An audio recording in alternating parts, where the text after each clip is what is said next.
What's good? Yo, yo. It's me, Dana Dane. Once upon a Yo, time, hey, the living man. His name. To make it interesting, it's me, Dana Dane. Dana Dane. Hey,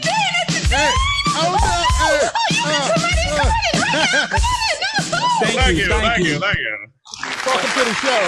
My man in the building, man. Dana Dane. The That's legend. what's up, man. Welcome to the show. Legendary Welcome to the Dana show, man. Well, thank y'all for having me, man. I appreciate the love, man. How's everything with y'all? Oh, y'all good, doing? man. We That's good, good, man. man. We listen, man. It's dope to have hip hop royalty in the building, man. It feel good when you got somebody from the beginning in the building to talk to, man. That feel good, man. I want you to know that. Well, thank you, man. I appreciate the love, man. I really do, man. You know. Let me tell you, I've had a couple run-ins with you. I know you're not no stranger to Toledo, Ohio. That's right. And Keith Success. You know Keith Success, right? That's my people, for sure. Oh yeah, I remember. I met you at the Keith had a birthday party, and Yeah. you came to our brother's place at the party, and everybody was going around the party saying me and you looked alike, man. and they finally got me and you next to one another, man. And you was like, I don't see it, and I was like, I don't see it either. I don't see it either. I don't see it. And then Keith had another birthday party. It was at Club Evolution, and Right. he didn't want to DJ. I'm a DJ, so he didn't want to DJ it. So he hit me up and he was like, he said, I want you to DJ it. And I don't know what happened. I don't think you end up coming, is what happened. And I don't know what it was, but I showed up and I was ready to go. I was ready to hang out with you again, and I don't know what happened. I don't think you made it that time. So Yeah, I don't know which one that one was, man. I don't remember, but call Keith. Maybe he owed me some money. Oh yeah. Now, let me tell you this, man. Listen, you know who else a friend of the show? Prince Whipper Whip. Oh, that's my people's.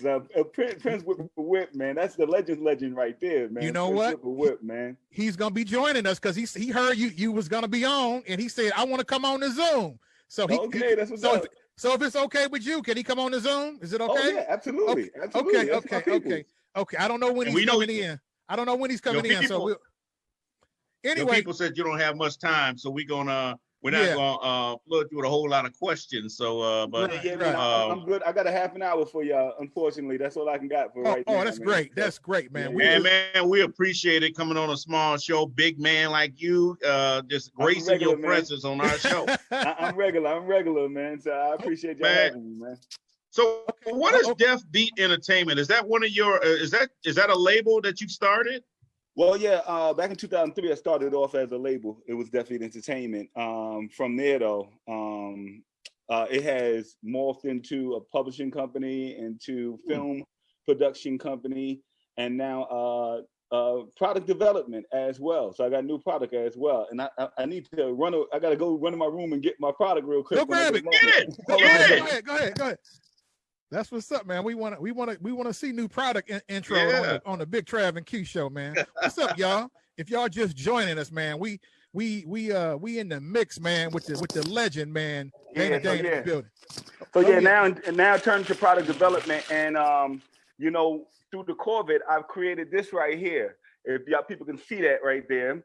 And these are Fanta cakes, all right? Yeah, I've seen that on your Instagram. That's right. This is the sanitary way to blow out your cake candles. So instead of blowing on your cake candles, your fans your cake candles. Yeah, that's a good idea. Hey, look. This is y'all get to see this one here. I did this one with Snoop Dogg right here. Oh, that's dope. That's dope, man. All right. Tell the fans how we can get one of them. Fantacake.com. Go to fantacake.com. The website actually is up right now. I had a Kickstarter campaign, a crowdfunding Kickstarter campaign going. So that just ended, and I just got in the final for my website today. So the website should be up by the end of the week. So fantacake.com. But you can go there right now and check out what we got to offer until the website gets up on Friday. I think the mic part of your headset fell down because we can barely hear you. Oh man. Thank you. Okay. Yep. There you go. My bad. Oh, yeah, let me come back. Yeah, I apologize about that, Trav. Listen, let's just jump right in because we ain't got that much time. You know what? I was watching a couple interviews and you was talking about the accent. Man, I thought your whole career you had that damn accent, man. the British accent. I was like, man, really? And then when you explain, I seen you explain it in the interview. You was like, I just roll with it. And how was you able to do the whole album like that, man? You was able to pull that off for the whole album? Man, it's part of me because that's how my style developed. Listening to my boys, Lance Brown, not Kulowski was from Brooklyn, but Lance Brown, Omega the Heartbreaker were from a Jamaican West Indian background, as well as MC Ricky D, who was from British West Indian background. Y'all know him as Slick Rick, but right. MC Ricky D. So we went to high school together, and while we were developing our styles and coming up as a group, they wanted to sound more American, even though they had those accents, that West Indian, right. that British accent. I was like, y'all bugging out. Y'all need to keep that going. So we got it wrong. You don't sound like that. You don't sound like Slick Rick. Slick Rick sound like you. we sound like each other. We sound like each other. Right. But that shit worked together. So it worked out, man. It worked out, man. Now Thursday we had Prince Marky D from the Fat Boys on, man. You cool with him? Prince Marky D, he's a legend as well. I had just did an interview with Prince Marky D because he's on Sirius, standing in for Biz Markie, and I was telling him how he was such an inspiration, the whole Disco 3, because before I got into the rap game in 1983, after the summer of 1983, when me and Rick graduated from high school, the first concert that we actually went to, well, the first concert I ever went to, it was the Disco 3. They were performing at a place called Skate Key in the Bronx, and that's before they were the Fat Boys, and I got to see the Disco 3. And so I told him how it was an inspiration, I think, more for Rick, because his record would come out in 1984, but through Rick coming out, it inspired me. So, it all played a part, you know what I mean? So Prince Marky D is the best, man. I love Prince Marky D, man. Incredible. They don't give him enough props for his lyrical prowess, man, because I guess they feel like he was talking about food and all that and being fat, but his lyrics, their lyrics, man, him and Cool Rock Ski, man, they got it, man. They dope. I said my co-host said that to him when he was on the show, that he don't get credit for being lyrical. And man, I agree with that, man. That was he was one of my favorites. He and Cool and growing up, because when they came out, I was 10 years old. I'm 47 now. So when y'all came out, I was listening to that. I was listening to that stuff, man. And I bought every album, and of course I bought your album, Dana Dane with Fame, which was a killer. Yeah, that was a monster, man. And for that song, for that album to break out of Brooklyn, break out of New York, and end up in the Midwest and be a fan favorite here, that's a lot to say, especially with no internet and no and no social media. For you to break out of New York like that and become Dana Dane Fade, well known like that, how did that happen? Yeah, man.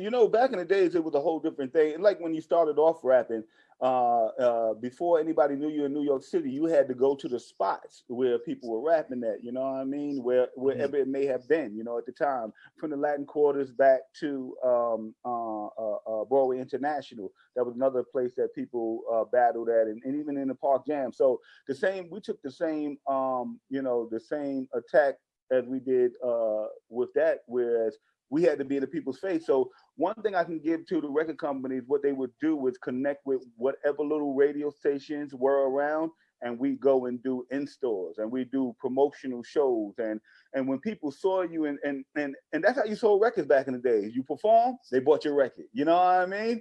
Some of these songs that we were hearing were pretty old back when they finally came to us. Nightmares, all that. That whole album was like, what, a year or 2 years old before it even got to us? Nightmares and Delancey Street I had released in 85 and 86. So by the time the album dropped in 87, those songs on the album, because people hadn't heard them, they were new songs to people in 1987. Right. But even the rhymes, though, on those songs for even Delancey Street and Nightmares and Cinderfella, I wrote them in 1980, 81, 82, though. Damn. Wow. But you know what? But we got Keith's success to thank for that, man, because at that time, he was the only DJ in our city. and he's responsible for me DJing. When I looked up and I figured out what a DJ was, I seen Keith Success. So shout out to Keith Success. Shout out to Keith Success. Yeah, he's a legend, man. You know what I mean? Because definitely. He was very instrumental in bringing hip hop into the Midwest, and the people, it's cats like him all over the country that, in spots that people might not even be thinking about, that made hip hop popular and gave it the opportunity to grow and to become what it is today. So much love to Keith Success. Oh yeah, for sure. Man. You know what else I want to ask about is the way y'all dressed. Y'all didn't. I mean, why y'all didn't rock the gold chains, man, and the leather and the Adidas? Y'all had on fly clothes, man. Y'all had on. Hip hop was, that's what, how hip hop was though. Back in the days, you really wanted to do your own thing and find your own lane, even though it was similar to everybody else's. But even when Run DMC came out with the leather and the Adidas, that never even occurred to me that was a style for me, because I was already short skin and gabardines and silk shirts and valleys and wallabies. Listen, y'all taught me what Bally's was. I didn't know what the hell Bally's was, man, until I heard a Slick Rick and Dana Dane album, man. Bally's, what the hell? And I still can't afford them. Look, I can't afford them no more. They don't skyrocket. They don't even sell them here no more. Nobody here can afford them. Now, you got to go get them online these days, Yep. Now, I want you to talk about the success, man. When you talk about when everything was at its best, when the album was popping, man. Talk about the life and the things you was doing when things was at its best. That's the thing about it, man. I was such on a journey to becoming something that I wasn't, that I don't even think I took time to enjoy the success of it, to tell you the truth, man. I was in the moment, but not really, deep in the moment. I was just taking it one moment at a time, and just at the seat of my pants is flying off. And then as I thought back in the day, now in retrospect, little things are jumping out at me like, wow, that was a great time. Wow, that was a great time. But one of the greatest times though is what you actually spoke about, and it goes back full circle with Prince Marky D. My first real national tour that I was on for the length of the whole tour. Like, I've been on the radio tour with LL, and I've been on some spot days with Houdini, even Run DMC. But my actual first tour was with the Fat Boys, the Wipeout tour. So now I watched it in 1983 at the Disco 3. Now here in 1987, I'm opening up for the Fat Boys on tour. So that was just incredible. I became a professional on that tour, even though I had been out for 2 years, performing. On that tour, I really became a professional, learning the business and doing things the proper way on the Wipeout tour. That's dope. That's dope. Yeah. Now I noticed I noticed on the first album that Herbie Lovebug done your first album. Yeah. And I also realized that he worked with Salt and Pepper and Kid and Play. Were they around at the time? I mean, were they around when you was doing your albums? I mean, were you aware of them? Salt and Pepper was around because they were Herbie Lovebug's flagship group. You know what I mean? So he created them. He brought them to life. They were the Showstoppers at first, and then he changed the name to Salt and Pepper once it caught on. One it was Showstoppers, one that was Salt, one was Pepper, and they changed to Salt and Pepper, which made perfect sense. But with that said, they were around. Kwame was around actually too, as well. Oh, okay, that's right. Sweet Tea was around. Yeah. Was in her, and we saw a little bit of Antoinette because she was in and out too as well, because he was producing her.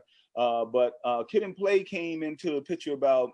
Yeah, as I started working on my album, that's when I really started interacting more with Kid and Play, 1986, 87-ish. They dropped their single, I think, last night, and then from there, they started building their momentum working with Herbie Lovebug. So we were all working out of the same studio for the most part, Bayside Studio, and getting that same vibe, you know what I mean? And even my boys that I mentioned, Lance Brown and Omega the Heartbreaker, they were actually signed to Herbie Lovebug for a quick minute. As the Kango Crew, what we were called in high school, but for some reason, it was 1990s. The flow of music was changing, so I guess they didn't know where they fit in, as it became a little bit more hardcore and thugged out. You know what I mean? As the 90s came in. Hey, so you didn't want to give Gangsta Rap a try? I'm sorry. I said you didn't want to give gangster rap a try. I mean, when they start going gangster, you didn't want to get at a try. Nah, I wasn't. You know what, man?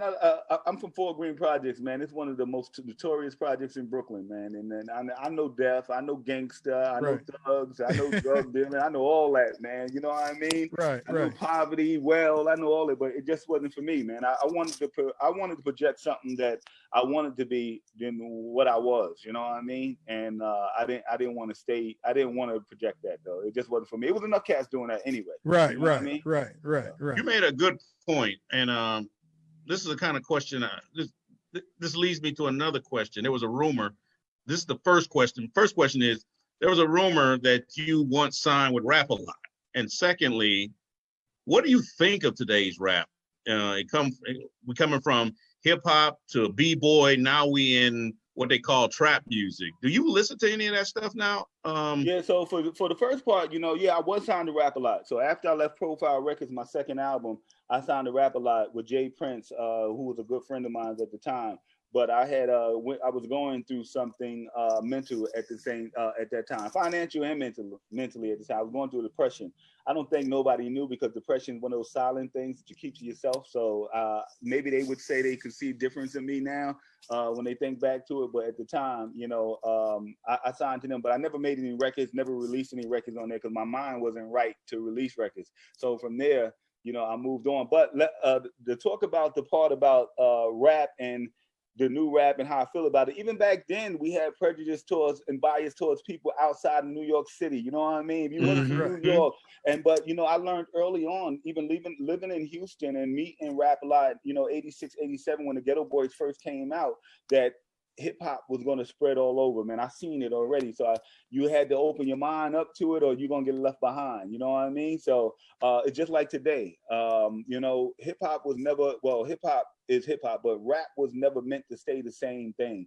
As the new generation comes in, it evolves, becomes something different. Just like a few years ago, everybody was talking about some mumble rap. That mumble rap conversation's out the door already, because cats moved on. You understand what I'm saying? Hip hop done changed already. We don't it done pivoted already. You know what I mean? It's going to another place. And actually, where hip hop is right now is a beautiful place, because now, because of the mumble rap whole conversation, I think it's opened up the lane for other artists like Positive K to drop his new music, for Dana Dane to drop some new music, for LL, for Snoop to keep doing what he's doing, for Eminem keep doing it, and still the Lucas Joyners and all the new cast from the Amigos and on under, Boogie with the Hoodie. I like a lot of those cats, man. You know what I mean? I can't front. I listen to a lot of it. All of it ain't for me, though. Okay, all of it ain't for me. You said something that was very important. I'm glad you said it. I commend you for it. You mentioned there's something that Black males, the brothers, we don't talk about a lot, which is different types of mental illness. Like I went through it. Trav went through it, which is we went through panic, panic attacks and stuff like that. And you talked about depression. That's something that a lot of brothers don't talk about, because that's taboo when it comes to our culture. But for you to come out there, it'll make a lot more brothers who deal with this type of thing come out. You being a celebrity talking about this, I think that's commendable that you mentioned that. And I'm glad you did. Thank you for doing that. Yeah, man. One thing that I've learned that, and people need to understand, is that the struggle is not your own. You know what I mean? Everybody's struggling, different levels, different troubles, but we all got struggles. You know what I mean? And with that said, I would think that most people in this world, because of the weight of living and taking care of yourself and things, that depression that people put on you, that everybody goes to some level of depression in their life. So it's up to them to remember that they're great and because we start off great, you know what I mean? Once we come out the womb is what we taught. If we continue to taught to be great, we'll be great. But along the line, a lot of us forget that we're great. So we have to get back to our greatness. You know what I mean? So even going through depression, that was my coming out again. That was my light at the end of the tunnel and say, look, you great. Follow that. And that's all I've been doing since then, following my greatness. Prince Whipper Whip is in the building. Prince Whipper Whip is in the building. What's up, What's baby? going down, baby? What's up, Whip? Look at you, man. You look, Whip. Why I see you looking like you younger and younger every time I see you? I'm trying to be like you. And well, I was just saying, both of y'all older than we are, and you look great. Thank you. What's up, Whip? Everything good? Yeah, we maintain to keep it a head above water, you know. Thanks for coming through, man. Thanks for coming through. We got major star power on the show today, man. That's what I'm talking about. Our numbers about to go through the roof. That's right. We got the mega pioneers in the building, man. You know, we got the dudes that's there when God said, "Let there be hip hop." These dudes was there. These dudes was there. No, look, not and even these guys, that's guys carried the commandments. Yeah. Right there, man. That's Whip right there. Back in the days, man, they put it down. Cold Crush, Furious, all those cats like that, you know, paved the way that made me who I am. When I saw them putting their style on, that made me run back to Delancey Street and look for some new mock necks, some new gabardines. I had to come back. Hey, Whip, I got a question for you, man. Tell me what God is like, man. When he said, "Let there be hip hop," you were standing next to him. Tell me what he like, man. Yeah, you was an apostle of the hip hop, man. You're an apostle of hip hop. That's fact. You know, you and Dana Dane, Apostle Dane, Apostle Whip. I tell a lot of people, even on interviews, no matter what, I was just fortunate to be blessed born at a beautiful time, in the right place in the boogie down. To be honest, because I wouldn't trade it in for nothing.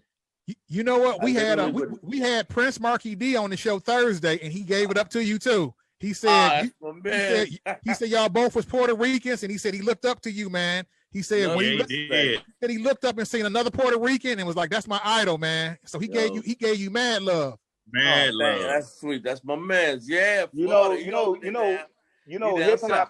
hip hop was really, really instrumental in bringing the Black and brown community together, man, on a much higher level. I mean, we've always had a connection, but I think hip hop really solidified that and brought us together on a whole another level, man. And I mean, to the point that we started marrying each other after that. Black and brown started marrying.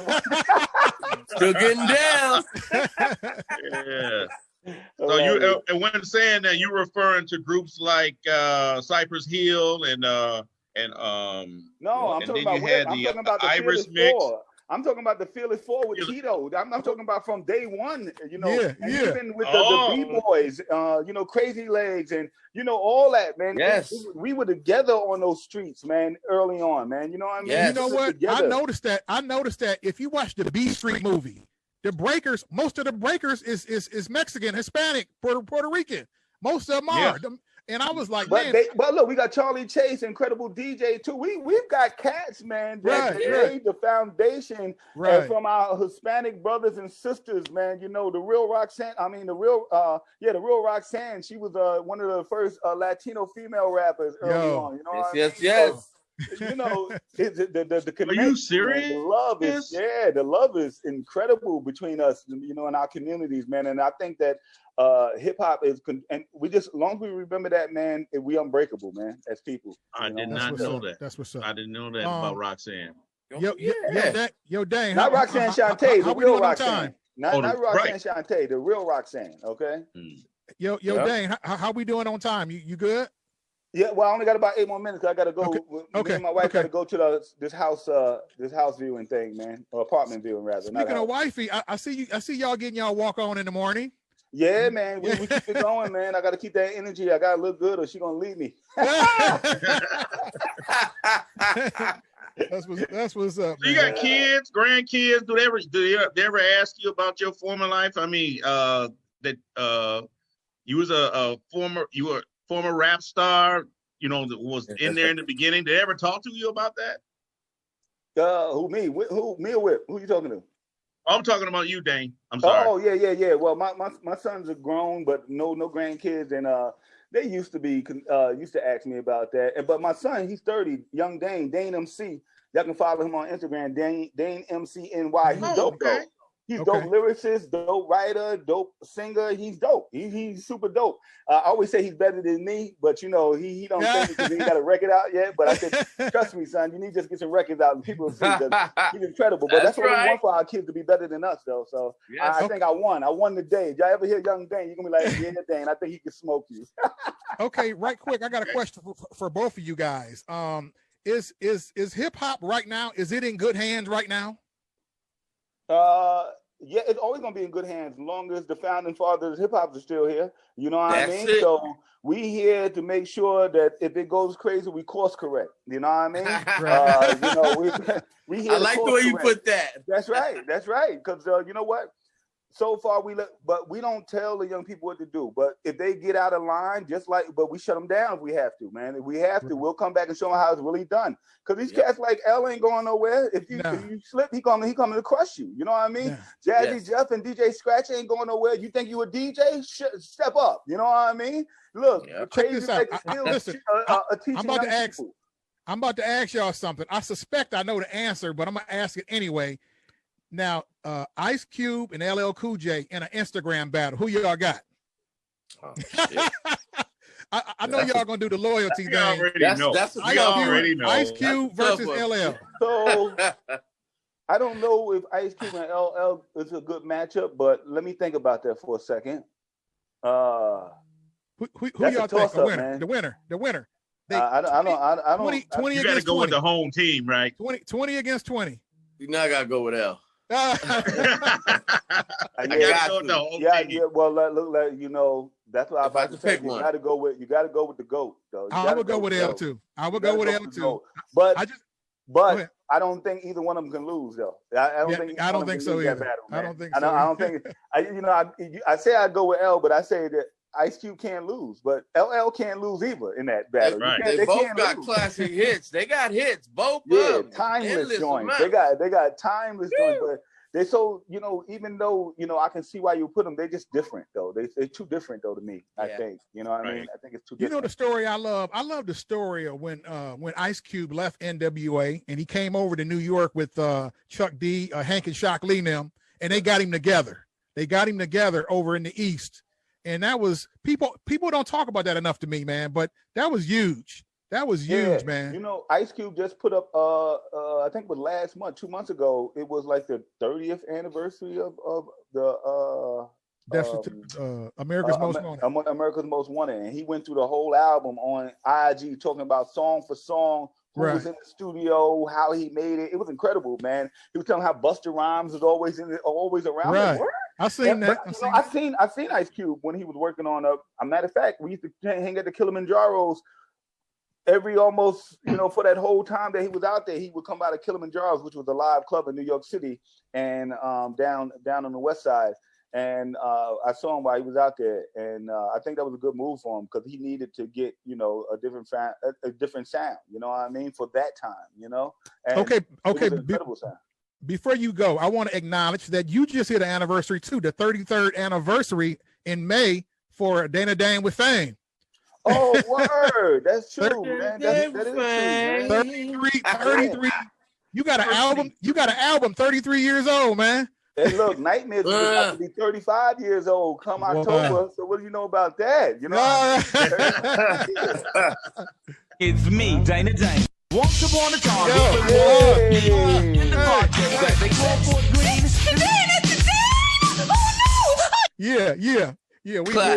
Classic. Listen, man. Well, I tell you what, man, I know you got to run, man. Thanks for giving us some time, man. This was really important to us, man. And hopefully, we can get you back on here for the 34th anniversary. Yeah, man. Absolutely, man. I appreciate y'all having me. Thank you for, letting me talk about my career. Let me talk about my fan of cakes right here. You know what I mean? That's I appreciate that.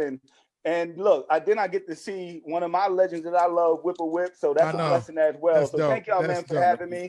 Continue greatness on y'all show, Big Trav and the Q show, and also to you, my man.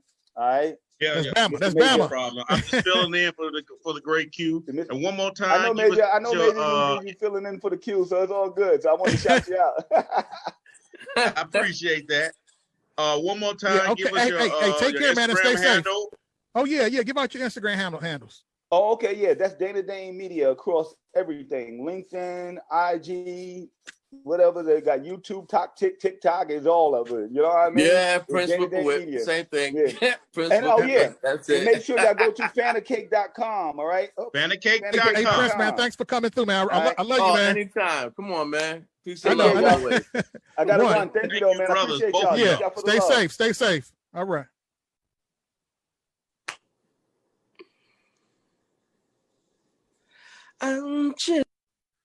Okay. Yeah, man. Oh, that was dope. That was dope. It man. was. That was like smoking a joint.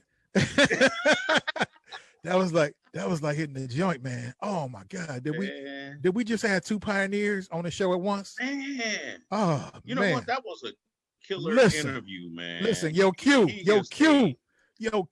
Big Trav and Q show. Stand up, dog. That's what's up, man. I'm high. I gotta smoke my cigar. I'm about to hit my cigar. I'm celebrating. We just had double hip hop royalty in this piece, baby. I'm about to hit my cigar. I'm about to get my Hennessy. Oh man, I'm high. I'm high, man. Let's go to the yeah, that was dope, man. Let's go to the hold on, let me get out of there. Okay. Let me go to let me come out of here. I'm about to go to Facebook. So let me see here. I'm trying to all right. Let me see if I can respond to some comments, man. Listen, man, Keith's success name was ringing. Where Keith? I hope Keith watching. Did somebody tag Keith? Keith didn't come. Well, I'm gonna repost it, man. He'll see it. He'll see it. Yeah. Okay. Shout out to Tanya Collins. What's up, Tanya? Out there in Cali. And look at Q. Look at Tyrone. Oh, my man Tyrone came through. What's up, Ice Cold in the building. Yeah, that's Keith's success boy, man. So hopefully you know, Keith's success came through, man. It would have been dope if we could have had Keith come through, man. I could have reached out to him, man, but you know, I didn't even put that together, man. But that was the most that was, look at my brother. Shout out to my brother Anthony Grant. We recorded it. What's that? Is the most important thing that we did record it. Yes. Like I told you, ever since me and my brother Anthony, we worked it out. Hold on, let me see here. So he's your backup? No. After that snafu with Jamal, we figured out together that that we can activate. Trying to find out the group chat. Oh, okay, that was something else. All right. Anyway, I found out that you can activate like a backup system. So every time I start a meeting, it records. So so even if I don't go live on Facebook, it still records the show. So we got a backup. So and it's painful that you got to learn a lesson by losing something that you really done good. But anyway. Yeah, that was dope, man. So yeah, that was God, I don't even know what to say. oh man, you just don't know, man. That was a big moment for us, man. That was a big moment. Congratulations to y'all show, man. I'm telling you, it is our blowing show. up. Don't listen, you part of this too. Don't be, I'm gonna cut it out, man. You part of this too, man. Me and Q already talked about I'm glad to be for the ride. Right. If you just benefiting from it, Q, you benefiting and Q missing out. But you know, but he cool with it. He understand that he understand what's going on. I mean, we talk almost every day, and so we always putting together ideas, and it was dope that that Whip wanted to come through, and that was his dude. So that was nice, man. Oh God, that was high. Where's my Hennessy at? Well, I tell you what, let me recap everything and then we'll get out of here. If you just joining us, we just had a great show with Mr. Cinderfella himself, Dana Dane, and then we was joined by a hip hop pioneer from the Furious Five, Prince Whip, and they know each other from back from the beginning, back in the days in New York. They know each other, so they chopped it up and we got to pick their brains about things that's going on now and whatnot. And then tomorrow we got R&B star Donnell Jones. He's gonna be with us tomorrow. And then on Wednesday we got MC8, Growing Up in the Hood. Yeah, boy, 1985. Yeah. And then on Thursday we got Mr. Cheeks from the Lost Boys. And also the Thursday show, we're gonna do it live from Dearborn, because we're going live at the movie premiere, the movie Indictment. Detroit filmmaker Dennis Reed the second done a movie starring Basketball Wives Jennifer Williams and Love and Hip Hop's Benzino, and they're doing the movie premiere. Normally if it was under normal circumstances, the premiere would be red carpet event, backdrops, inside, beautiful pictures, everybody dressed up. It has to be done at a drive-through, because we practicing social distancing and all that good stuff. So the Big Trav and Q show, we'll have a tent and a table set up. We basically gonna broadcast live from there, starting at 6:00, and then Mr. Cheeks gonna come on at 6:30. And what I'll do, Major, I'll go up and set up, and I'll do it, and then you can just come on. I'll send you the link, and then you can just zoom in, from Toledo. Okay.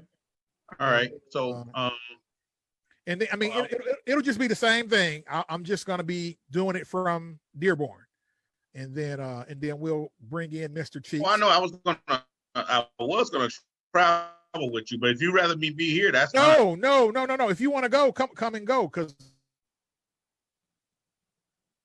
I'm getting dressed up. If you do come, I'm wearing all black. I want you to, because our setup is black, so I just want us to wear all black if you do come. Right. So do you want to make that decision now, or do you got to talk to your wife? I'm gonna talk to the wife about make that decision now. Or you want to talk to your wife about it? I'm gonna talk to her. I'll let you know tomorrow. Okay. I'm gonna talk to her about it tonight. See if because she said she wanted to go. So. Oh, she want to go too? Okay. All right. Well, like I said, I want to take off. I want to take off about 4:30. That way we can get the tent set up, get the table set up. He gave me the Wi-Fi password. They do got Wi-Fi, so we can do all our and we got electricity, so we can do our normal stuff. And everything so what we'll do need. is everything we need. And so we'll set up, and we'll do the Mr. Cheeks interview. And then we'll start going live from the movie premiere, and Dennis, he'll funnel in the actors from the movie, and we'll interview them, and just be reporting on everything that's going on. So that's gonna be big for us. So you got any last words before we get out of here? No, I like to send out my condolences to all the Big Ten fans. They just announced there will be no season. So that is one league. That is so far have committed to canceling the season. I don't know anything about my favorite conference, the SEC. I don't know. I hadn't heard from them. Trevor Lawrence spoke out today and said that he would like to form a players union for college on with the season. But I just don't see, unless you do something like the NBA, which is kind of impossible, play in a bubble, I just don't see how you can safely go ahead with the season. As much as I love football, and I don't think it's fair to put those kids at risk like that. That's just me. No, I agree with you. As big as a football fan that I am, I will have to stand on the side of not having football season. I mean, I think it's just best until this is figured out, until they got a vaccine. I think everything should be called off. I mean, things that involves a lot of people, like a football game, tailgates. Right. I think all anything like that should be called off or canceled, postponed until this either dies down or they find a vaccine. I keep hearing that they're close to a vaccine, and then I'm hearing that it's not going to be ready until at the earliest January. That's why they talk in postponement. They talk in postponement because it's they seem to think that the vaccine is going to be ready in January, which means that all the athletes can get it in January, and then they can continue with football season in the spring is what they're talking about. But so you're right. so you're reporting that the Big Ten as a whole has postponed or canceled? Right now, it sounds like they're throwing a word around cancel. I mean, they're just canceling the entire season. Okay. So that's it. So Trevor Lawrence and the quarterback for Ohio State also, he wasn't with canceling the season. He wanted to go along with the season. I forget his name because I'm not an Ohio State fan, but I know who he is. He transferred from Georgia, but he is not. He's with Trevor Lawrence. He wants to form some sort of union. I don't know how you would do that. Some kind of players union and actually protest not canceling the season. So, but I think that's a done deal. There's nothing they can really do about it. No players union or anything can because this is starting to filter into the NFL. The NFL is rethinking their season, because there's just no way of doing it. They thought about making masks, that are specifically to wear under the helmet, things of that nature. But the thing is, you cannot, when you travel, you can't, especially in the NFL, how are you going to maintain, you got people, you're going from city to city and everybody, you can't put the entire country in a bubble. See, the NBA, you can do it because their teams are much smaller. You get a 15, 20 man roster as opposed to a 55 to 100 man roster in football. So it's just not possible to contain. Robin from Columbus says, let them play. Really? Robin, you go out there and play, man, and get sick and coughing. And we're gonna bring you on the Zoom interview with the ventilator on. I can feel you, but I cannot ask these kids. Yeah, Robin, I want them to play too, man. But we want them to be safe, man. But we can't ask these kids to do that for our entertainment. As much as I want to see it too, I can't do it. One of the things, when you talk about player safety and kids and stuff like that, I used to enjoy my sons playing football. But one of the greatest thing what my best part about the game, at the end of it, and they were safe and they weren't hurt. They walked off the field. Right. Well, I'll tell you what. I missed it. I went to every game.